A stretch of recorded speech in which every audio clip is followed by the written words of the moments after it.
Okay.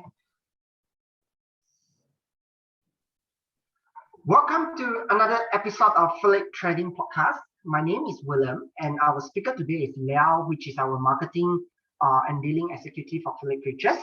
So our topic today is about crude palm oil. So crude palm oil has been on a roller coaster recently due to the volatility. Okay, the volatility of CPO has reached as high as 7,000 early March. And subsequently, it drops to as low as 6,000 during mid of March or even lower. So with uncertainties remain elevated in the commodities market, what are the factors that we need to look out for when we are trading the crude palm oil market? Okay, so this is something that Liao is going to share with us today. So how have you been, Liao? I'm fine, thank you. How about you? Yeah, good. Okay, good to hear that. Yeah, good. Okay, so let's start our podcast today. So first question for you, Liao. So CPO prices seems to have pulled back quite a fair bit after hitting fresh high at 7,000. Do you see this as a temporary and like the prices pulling back is just temporary, and why do you say that? Okay. First, we need to look at what happened when the CPO price hit a historical high of 7,000 earlier this month.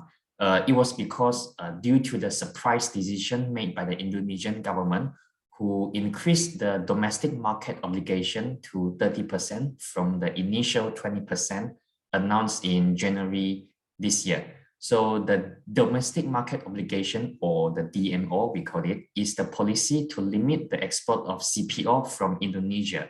So companies that want to export CPO, the crude palm oil, must retain 30% of their products to sell in the local market.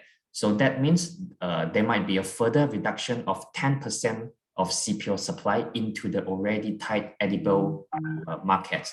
So after CPO hit 7,000 level, CPO fell sharply together with Dalian oils and the crude oils, as well as profit taking from the traders. And just recently, the Indonesia government has also revoked the 30% DMO to replace with a policy by imposing a higher CPO export tax. So now, if we go back to the question whether the pullback is temporary, I would say CPO might stay around 6,000 level for a while because we are entering a seasonally high production period in Malaysia. And in addition, there is also arrival of more foreign workers in May and June, which could help ease the tight production of CPO in the estate for a bit. So, however, there's a possibility that CPO might hit 7,000 again, and probably beyond that level, because given the situation where the global oil markets is very tight, and the possible increase in production with additional workers in the plantation estates might only come into effect in late May. So in terms of production data, we will also need a much higher production figure to calm down the CPO market. And probably we need above 20 million tons for this year, which is very hard. So the production amounts in 2020 was 19 million. And in 2021, the production was 18 million tons. So as you can see, we will need to increase our production more than in 2020, which is, in my opinion, is a little bit hard to achieve that level above 20 million tons. So before we reach that level, CPO might be on the upside. Okay, thank you for sharing now. So basically, in short, you reckon that CPO prices is going to stay high for the next 1 to 2 months. So next question here, since you say CPO prices is going to stay elevated, what is your forecast for CPO prices for the year, and what are the factors that you take into consideration on this forecast? Okay. So in order to forecast the price for CPO during this period is, well, very difficult and complicated, because there are a few factors that we need to take into consideration. So the first factor we need to monitor is the supply side. So any further shortfall or less than expectation in the production data would mean that a lower inventories and so further push up the CPO price. So with the limited output from Indonesia coupled with the tight global edible oil market, the CPO will be very sensitive to its own fundamental data. And secondly, it is unavoidable that we also have to be cautious on the situation in the Russia and Ukraine war, as it will impact the export of rival oils such as the sunflower oil from the Black Sea. So the shortage of sunflower oil will make the global user to switch their dependence to palm oil.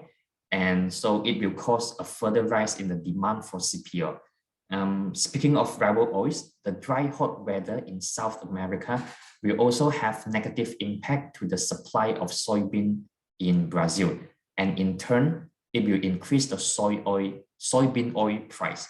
So with a very strong soybean oil and crude oil price, the CPO price will be very bullish. So in order to forecast for the CPO price this year, I reckon we should see it based on the scenario that CPO production might slightly pick up, probably in the second half of this year, and the edible oil market to remain tight due to the volatility caused by the war between Russia and Ukraine. And so we should be able to see CPO elevated in between probably 5,500 to 6,800 level. However, having said that, any unexpected surprise in the market could pose more uncertainties to CPO prices. Okay. Thank you. Last question here. So since we all know that CPO is going to be bullish, like you say, what can investors do to capitalize on the strength of crude palm oil prices? Yeah, so investor or traders, they can try to enter into the future market to directly capitalize the strength of CPO prices. Whether the CPO price is having an uptrend or downtrend, you can take opportunities in both directions in the futures market by going long or short. And furthermore, you can also limit your risk by using spread trading in the CPO futures with a relatively low margin.